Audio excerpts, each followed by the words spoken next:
नमस्कार। स्वागत है आपका स्टोरी ज्वेल में। आज सुनते हैं मुंशी प्रेमचंद की लिखी कहानी सौभाग्य के कोड़े।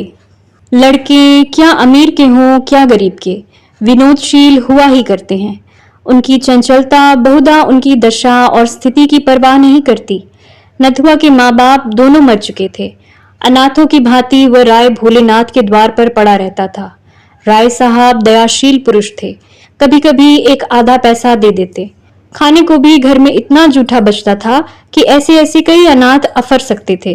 पहनने को भी उनके लड़कों के उतारे मिल जाते थे। इसलिए नथुआ अनाथ होने पर भी दुखी नहीं था।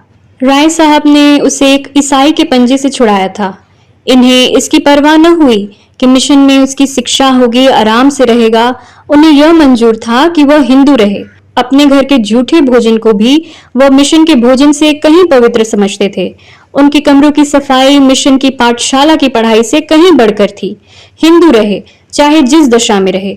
ईसाई हुआ तो फिर सदा के लिए हाथ से निकल गया। नथुआ को बस राय साहब के बंगलों में झाड़ू लगा देने के सिवाय और कोई काम न था।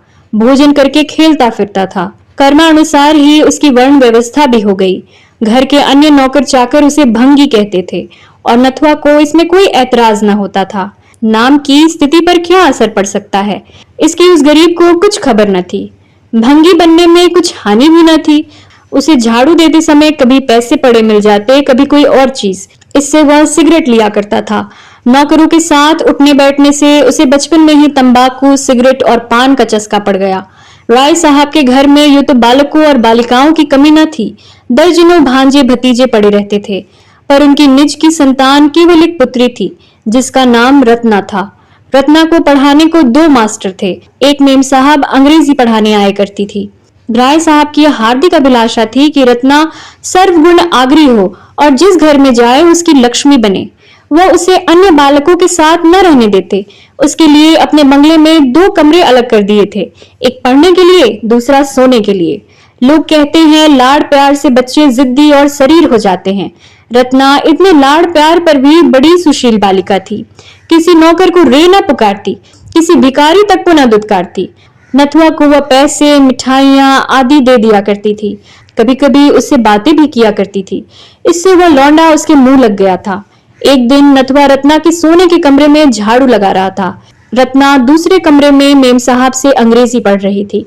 नथुआ की शामत जो आई तो झाड़ू लगाते लगाते उसके मन में यह इच्छा हुई कि रत्ना के पलंग पर सोऊं। कैसी उजली चादर बिछी हुई है, गद्दा कितना नरम और मोटा है, कैसा सुंदर दुशाला है। रत्ना इस गद्दे पर कितने आराम से सोती है, जैसे चिड़िया के बच्चे घोंसले में। तभी तो रत्ना के हाथ इतने गोरे और कोमल है, मालूम होता है देह में रूई भरी हुई है। यहाँ कौन देखता है। यह सोचकर उसने फर्श से पैर पोंछे और चटपट पलंग पर आकर लेट गया और दुशाला ओढ़ लिया। गर्व और आनंद से उसका हृदय पुलकित हो गया। वह मारे खुशी के 2-3 बार पलंग पर उछल पड़ा। उसे ऐसा मालूम हो रहा था मानो मैं रूई में लेटा हूँ। जिधर करवट लेता देह अंगुल भर नीचे धंस जाती थी। यह स्वर्गीय सुख मुझे कहाँ नसीब। मुझे भगवान ने राय साहब का बेटा क्यों नहीं बनाया। सुख का अनुभव होते ही उसे अपनी दशा का वास्तविक ज्ञान हुआ और चित्त क्षुब्ध हो गया। एकाएक राय साहब किसी जरूरत से कमरे में आए तो नथुआ को रत्ना के पलंग पर लेटे देखा। मारे क्रोध के जल उठे। बोले, क्यों बे सुअर, तू यह क्या कर रहा है। नथुआ ऐसा घबराया मानो नदी में पैर फिसल पड़े हों।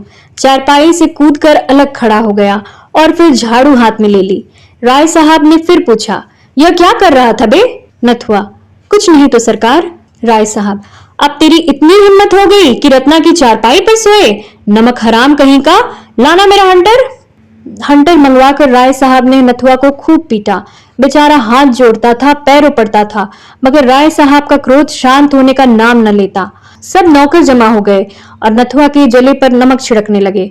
राय साहब का क्रोध और भी बढ़ा। हंटर हाथ से फेंक कर ठोकरों से मारने लगे। रत्ना ने यह रोना सुना तो दौड़ी हुई आई और समाचार सुनकर बोली, दादाजी बेचारा मर जाएगा, अब इस पर दया कीजिए। राय साहब, मर जाएगा, उठवाकर फिकवा दूंगा, इस बदमाशी का मजा तो मिल जाएगा। रत्ना, मेरी ही चारपाई थी ना, मैं उसे क्षमा करती हूँ। राय साहब, जरा देखो तो अपनी चारपाई की गत, पाजी के बदन की मैल भर गई होगी। भला इसे क्या सूझी। क्यों बे, तुझे सूझी क्या। यह कह राय साहब फिर लपके। मगर नथुआ आकर रत्ना के पीछे दुबक गया। इसके सिवा और कहीं शरण न थी। रत्ना ने रो कर कहा, दादाजी, मेरे कहने से अब इसका अपराध क्षमा कीजिए। राय साहब, क्या कहती हो रत्ना, ऐसे अपराधी नहीं क्षमा किए जाते हैं। खैर, तुम्हारे कहने पर छोड़ देता हूँ, नहीं तो आज जान लेकर छोड़ता। सुन बे रथुआ, अपना भला चाहता है तो फिर यहाँ ना आना, इसी दम निकल जा, सुअर नालायक। नथुआ प्राण छोड़कर भागा, पीछे फिरकर न देखा। सड़क पर पहुंचकर वह खड़ा हो गया। यहाँ राय साहब उसका कुछ नहीं कर सकते थे। यहाँ सब लोग उनकी मुंह देखी तो न कहेंगे। कोई तो कहेगा कि लड़का था, भूल ही हो गई, तो क्या प्राण ले लीजिएगा। यहाँ मारे तो देखूं, गाली देकर भागूंगा, फिर कौन मुझे पा सकता है। इस विचार से उसकी हिम्मत बंधी।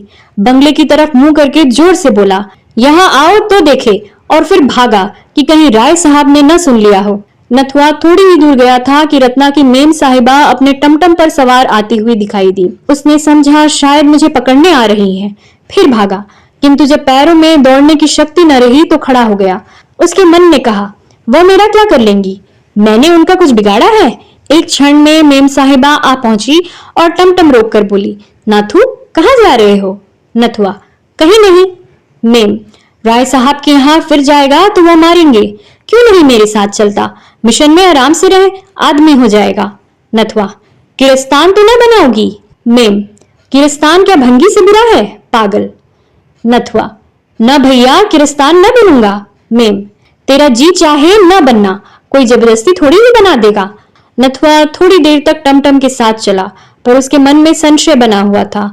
सहसा वह रुक गया। मेम साहिबा ने पूछा, क्यों, चलती क्यों नहीं। नथुआ, मैंने सुना है मिशन में जो कोई जाता है किरस्तान हो जाता है, मैं न जाऊंगा, आप झांसा देती हैं। मेम, अरे पागल, वहां तुझे पढ़ाया जाएगा, किसी की चाकरी न करनी पड़ेगी, शाम को खेलने को छुट्टी मिलेगी, कोट पतलून पहनने को मिलेगी, चल के 2-4 दिन देख तो ले। नथुआ ने इस प्रलोभन का उत्तर न दिया, एक गली से होकर भागा। जब टमटम दूर निकल गया तो वह निश्चिंत होकर सोचने लगा, जाऊं, कहीं कोई सिपाही पकड़कर थाने न ले जाए। मेरी बिरादरी के लोग तो वहां रहते हैं, क्या वह मुझे अपने घर रखेंगे। कौन बैठकर खाऊंगा, काम तो करूंगा, बस किसी को पीठ पर रहना चाहिए। आज मेरी कोई पीठ पर होता तो मजाल थी राय साहब मुझे यूं मारते, सारी बिरादरी जमा हो जाती, घेर लेती, घर की सफाई बंद हो जाती, कोई द्वार पर झाड़ू तक न लगाता, सारी राय साहबी निकल जाती। यह निश्चय करके वह घूमता फिरता भंगियों के मोहल्ले में पहुंचा। शाम हो गई थी। कई भंगी एक पेड़ के नीचे चटाइयों पर बैठे शहनाई और तबल बजा रहे थे। वह नित्य इसका अभ्यास करते थे, यह उनकी जीविका थी। गान विद्या की यहाँ जितनी छीछा लेदर हुई है उतनी और कहीं नहीं हुई होगी। नथुआ जाकर वहां खड़ा हो गया। उसे बहुत ध्यान से सुनते देख एक भंगी ने पूछा, कुछ गाता है। नथुआ, अभी तो नहीं गाता, पर सिखा दोगे तो गाने लगूंगा। भंगी, बहाना मत कर, बैठ, कुछ गा कर सुना, मालूम तो हो कि तेरा गला भी है या नहीं, गला ही ना होगा तो कोई क्या सिखाएगा। नथुआ मामूली बाजार के लड़कों की तरह कुछ न कुछ गाना जानता ही था। रास्ता चलता तो कुछ न कुछ गाने लगता था, तुरंत गाने लगा। उस्ताद ने सुना, जौहरी था, समझ गया वह कांच का टुकड़ा नहीं। बोला, कहाँ रहता है। नथुआ ने अपनी राम कहानी सुनाई, परिचय हो गया, उसे आश्रय मिल गया और विकास का वह अवसर मिल गया जिसने उसे भूमि से आकाश पर पहुंचा दिया। 3 साल उड़ गए। नथुआ के गाने की सारे शहर में धूम मच गई और वह केवल एक गुणी नहीं, सर्वगुणी था। गाना, शहनाई बजाना, पखावज, सारंगी, तंबूरा, सितार, सभी कलाओं में दक्ष हो गया। उस्तादों को भी उसकी चमत्कारिक बुद्धि पर आश्चर्य होता था। ऐसा मालूम होता था कि उसने पहले ही पढ़ी हुई विद्या दोहरा ली है। लोग 10-10 सालों तक सितार बजाना सीखते रहते हैं और नहीं आता। नथुआ को 1 महीने में उसके तारों का ज्ञान हो गया। ऐसे कितने ही रत्न पड़े हुए हैं जो किसी पारखी से भेंट न होने के कारण मिट्टी में मिल जाते हैं। संयोग से इन्हीं दिनों ग्वालियर में एक संगीत सम्मेलन हुआ। देश देशांतरों से संगीत के आचार्य निमंत्रित हुए। उस्ताद घूरे को भी न्योता मिला। नथुआ इन्हीं का शिष्य था। उस्ताद ग्वालियर चले तो नाथू को भी साथ ले गए। 1 सप्ताह तक ग्वालियर में बड़ी धूमधाम रही। नथुआ ने वहां खूब नाम कमाया। उसे सोने का तमगा इनाम मिला। ग्वालियर के संगीत विद्यालय के अध्यक्ष ने उस्ताद घूरे से आग्रह किया कि नाथूराम को संगीत विद्यालय में दाखिल करा दो, यहाँ संगीत के साथ उसकी शिक्षा भी पूरी हो जाएगी। घूरे को मानना पड़ा। नाथूराम भी राजी हो गया। नाथूराम ने 5 वर्षों में विद्यालय की सर्वोच्च उपाधि प्राप्त कर ली। इसके साथ साथ भाषा, गणित और विज्ञान में उसकी बुद्धि ने अपनी प्रखरता का परिचय दिया। अब वह समाज का भूषण था। कोई उससे न पूछता था कौन जाती हो। उसका रहन सहन, तौर तरीका अब गायकों का सा नहीं, शिक्षित समुदाय का सा था। अपने सम्मान की रक्षा के लिए वह ऊंचे वर्ण वालों का सा आचरण रखने लगा। मदिरा, मांस त्याग दिया। नियमित रूप से संध्योपासना करने लगा। कोई कुलीन ब्राह्मण भी इतना आचार विचार न करता होगा। नाथूराम तो पहले ही उसका नाम हो चुका था। अब उसका कुछ और संस्कार हुआ। वह नाथूराम आचार्य मशहूर हो गया। साधारणतः लोग आचार्य ही कहा करते थे। राज दरबार से उसे अच्छा वेतन मिलने लगा। 18 वर्ष की आयु में इतनी ख्याति बिरले ही किसी गुणी को नसीब होती है। लेकिन ख्याति, प्रेम वह प्यास है जो कभी नहीं बुझती। वह अगस्त्य ऋषि की भांति सागर को पीकर भी शांत नहीं होती। महाशय आचार्य ने यूरोप को प्रस्थान किया। वह पाश्चात्य संगीत पर भी अधिकृत होना चाहते थे। जर्मनी के सबसे बड़े संगीत विद्यालय में दाखिल हो गए और 5 वर्षों के निरंतर परिश्रम और उद्योग के बाद आचार्य की पदवी लेकर इटली की सैर करते हुए ग्वालियर लौट आए और उसके एक ही सप्ताह के बाद मदन कंपनी में उन्हें 3000 रुपए मासिक वेतन पर अपनी शाखाओं का निरीक्षक नियुक्त किया। वो यूरोप जाने के पहले ही हजारों रुपए कमा चुके थे। यूरोप में भी ओपेराओं और नाट्यशालाओं में उनकी खूब आवभगत हुई थी। कभी कभी एक दिन में इतनी आमदनी हो जाती थी जितनी यहाँ की बड़े बड़े गवैयों की बरसों में भी नहीं होती थी। लखनऊ से विशेष प्रेम होने के कारण उन्होंने वहीं निवास करने का निश्चय किया। आचार्य महाशय लखनऊ पहुंचे तो उनका चित्त गदगद हो गया।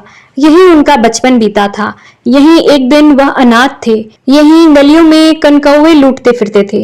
यही बाजारों में पैसे मांगते फिरते थे। आह, यही उन हंटरों की मार पड़ी थी जिसके निशान अब तक बने थे। अब वह दाग उन्हें सौभाग्य की रेखाओं से भी प्रिय लगते। यथार्थ में यह कोड़े की मार उनके लिए शिव का वरदान थी। राय साहब के प्रति अब उनके दिल में क्रोध या प्रतिकार का लेश मात्र भी न था। उनकी बुराइयां भूल गई थी, भलाइयां याद रह गई थी और रत्ना तो उन्हें दया और वात्सल्य की मूर्ति से याद आती। विपत्ति पुराने घावों को बढ़ाती है, संपत्ति उन्हें भर देती है। गाड़ी से उतरे तो छाती धड़क रही थी। 10 वर्ष का बालक 23 वर्ष का जवान, शिक्षित भद्र युवक था। उसकी माँ भी उसे देखकर न कह सकती कि यह मेरा नथुआ है, लेकिन उनकी काया पलट की अपेक्षा नगर की काया पलट और भी विस्मयकारी थी। यह लखनऊ नहीं, कोई दूसरा ही नगर था। स्टेशन से बाहर निकलते ही देखा कि शहर के कितने ही छोटे बड़े आदमी उनका स्वागत करने को खड़े हैं। उनमें एक युवती रमणी थी जो रत्ना से बहुत मिलती थी। लोगों ने उससे हाथ मिलाया और रत्ना ने उनके गले में फूलों का हार डाल दिया। यह विदेश में भारत का नाम रोशन करने का पुरस्कार था। आचार्य के पैर डगमगाने लगे। ऐसा जान पड़ता था अब नहीं खड़े रह सकते। यह वही रत्ना है। भोली भाली बालिका ने सौंदर्य, लज्जा, गर्व और विनय की देवी का रूप धारण कर लिया है।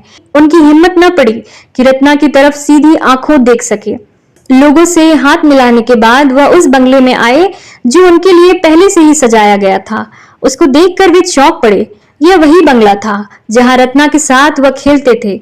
सामान भी वही था, तस्वीरें वही, कुर्सियां और मेजें वही, शीशे के आलात वही, यहाँ तक कि फर्श भी वही था। उसके अंदर कदम रखते हुए आश्चर्य महाशय के हृदय में कुछ वही भाव जागृत हो रहे थे जो किसी देवता के मंदिर में जाकर धर्मपरायण हिंदू के हृदय में होते हैं। वह रत्ना के शयनागार में पहुंचे तो उनके हृदय में ऐसी ऐंठन हुई कि आंसू बहने लगे। यह वही पलंग है, वही बिस्तर और वही फर्श। उन्होंने अधीर होकर पूछा, यह किसका बंगला है? कंपनी का मैनेजर साथ था। बोला, एक राय भोलानाथ है, उन्हीं का। आचार्य, राय साहब कहाँ गए? मैनेजर, खुद न जाने कहाँ चले गए। यह बंगला कर्ज की इल्लत में नीलाम हो रहा था। मैंने देखा हमारे थिएटर से करीब है। अधिकारियों से खतो किताब की और इस कंपनी के नाम खरीद लिया। 40,000 में यह बंगला सामान समेत लिया गया। आचार्य, मुफ्त मिल गया? तुम्हें राय साहब की कुछ खबर नहीं? मैनेजर, सुना था कि कहीं तीर्थ करने गए थे, खुदा जाने लौटे या नहीं। आचार्य महाशय जब शाम को सावधान होकर बैठे तो एक आदमी से पूछा, क्यों जी, उस्ताद घूरे का भी हाल जानते हो? उनका नाम बहुत सुना है। आदमी ने सकरुण भाव से कहा, खुदाबंद उनका हाल न पूछिए, शराब पीकर घर आ रहे थे, रास्ते में बेहोश होकर गिर पड़े। उधर से एक मोटर लारी आ रही थी, ड्राइवर ने देखा नहीं, लारी उनके ऊपर से निकल गई। सुबह को लाश मिली। खुदाबंद अपने फन में एक था, अब उसकी मौत से लखनऊ वीरान हो गया। अब ऐसा कोई नहीं रहा जिस पर लखनऊ को घमंड हो। नथुआ नाम के लड़के को उन्होंने कुछ सिखाया था और उससे हम लोगों को बहुत उम्मीद थी कि उस्ताद का नाम जिंदा रखेगा, पर वह यहाँ से ग्वालियर चला गया, फिर पता नहीं कहाँ गया। आचार्य महाशय के प्राण सूखे जाते थे कि अब बात खुली, अब खुली। दम रुका हुआ था, जैसे कोई तलवार लिए सिर पर खड़ा हो। बारी कुशल हुई, घड़ा चोट खाकर भी बच गया। आचार्य महाशय उसी घर में रहते थे, किंतु उसी तरह जैसी कोई नई बहू अपनी ससुराल में रहे। उनके हृदय से पुराने संस्कार न मिटते थे। उनकी आत्मा इस यथार्थ को स्वीकार न करती कि अब यह मेरा घर है। वह जोर से हंसते तो सहसा चौंक पड़ते। मित्रगण आकर शोर मचाते तो उन्हें एक अज्ञात शंका होती थी। लिखने पढ़ने के कमरे में शायद वह सोते तो उन्हें रात भर नींद न आती। यह ख्याल दिल में जमा हुआ था कि यह पढ़ने लिखने का कमरा है। बहुत इच्छा होने पर भी वह पुराने सामान को बदल न सकते थे और रत्ना के शयनागार को तो उन्होंने फिर कभी नहीं खोला। वह ज्यों का त्यों बंद पड़ा रहता था। उसके अंदर जाते हुए उनके पैर थरथराने लगते। उस पलंग पर सोने का ध्यान ही उन्हें नहीं आया।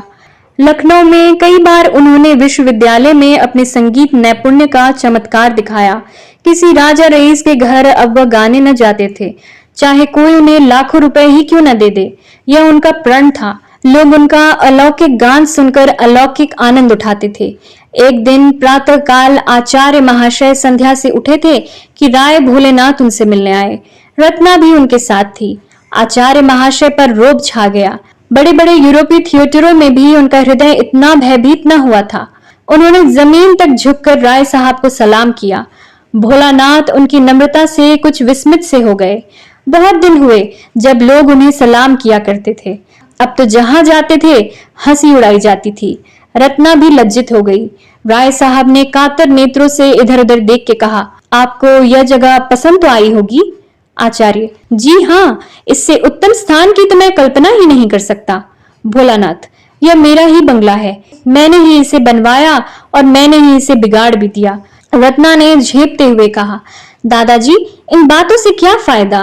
भोला, फायदा नहीं है बेटी, नुकसान भी नहीं। सज्जनों से अपनी विपत्ति कहकर चित्त शांत होता है। महाशय, यह मेरा ही बंगला है, या यूं कहिए कि था। 50,000 सालाना इलाके से मिलते थे। कुछ आदमियों की संगत में मुझे सट्टे का चस्का पड़ गया। 2-3 बार ताबड़तोड़ बाजी हाथ आई, हिम्मत खुल गई। लाखों के वारे न्यारे होने लगे, किंतु एक ही घाटे में सारी कसर निकल गई। बधिया बैठ गई, सारी जायदाद खो बैठा। सोचिए, 50 लाख का सौदा था। कौड़ी चित्त पड़ती तो आज इस बंगले का कुछ और ही ठाठ होता, नहीं तो अब पिछले दिनों को याद कर करके हाथ मलता हूँ। मेरी रत्ना को आपके गाने से बड़ा प्रेम है। जब देखो आप ही की चर्चा किया करती है। इसे मैंने बीए तक पढ़ाया। रत्ना का चेहरा शर्म से लाल हो गया। बोली, दादाजी, आचार्य महाशय मेरा हाल जानते हैं, उनको मेरे परिचय की जरूरत नहीं। महाशय क्षमा कीजिएगा, पिताजी उस घाटे के कारण कुछ अव्यवस्थित चित्त से हो गए हैं। वह आपसे यह प्रार्थना करने आए हैं, यदि आपको कोई आपत्ति ना हो तो वह कभी कभी इस बंगले को देखने आया करें। इससे उनके आंसू पुछ जाएंगे। उन्हें इस विचार से संतोष होगा कि मेरा कोई मित्र इसका स्वामी है। बस यही कहने के लिए आपकी सेवा में आए हैं। आचार्य ने विनयपूर्ण शब्दों में कहा, इसके पूछने की क्या जरूरत है? घर आपका है, जिस वक्त जी चाहे शौक से आए। बल्कि आपकी इच्छा हो तो आप इसमें रह सकते हैं। मैं अपने लिए कोई दूसरा स्थान ठीक कर लूंगा। राय साहब ने धन्यवाद दिया और चले गए। वह दूसरे तीसरे दिन यहाँ जरूर आते और घंटों बैठे रहते। रत्ना भी उनके साथ अवश्य आती। फिर कुछ दिन बाद प्रतिदिन आने लगे। एक दिन उन्होंने आचार्य महाशय को एकांत में ले जाकर पूछा, क्षमा कीजिएगा, आप अपने बाल बच्चों को क्यों नहीं बुला लेते? अकेले तो आपको बहुत कष्ट होता होगा। आचार्य, मेरा तो अभी विवाह नहीं हुआ है, न करना चाहता हूँ। यह कहते ही आचार्य महाशय ने आंखें नीची कर ली। भोलानाथ, यह क्यों? विवाह से आपको क्यों द्वेष है? आचार्य, कोई विशेष कारण तो नहीं बता सकता, इच्छा ही तो है। भोला, आप ब्राह्मण हैं? आचार्य जी का रंग उड़ गया। सशंक होकर बोले, यूरोप की यात्रा के बाद वर्ण भेद नहीं रहता। जन्म से चाहे जो कुछ हूँ, कर्म से तो शूद्र ही हूँ। भोलानाथ, आपकी नम्रता को धन्य है। संसार में ऐसे सज्जन लोग भी पड़े हुए हैं। मैं भी कर्मों से ही वर्ण मानता हूँ।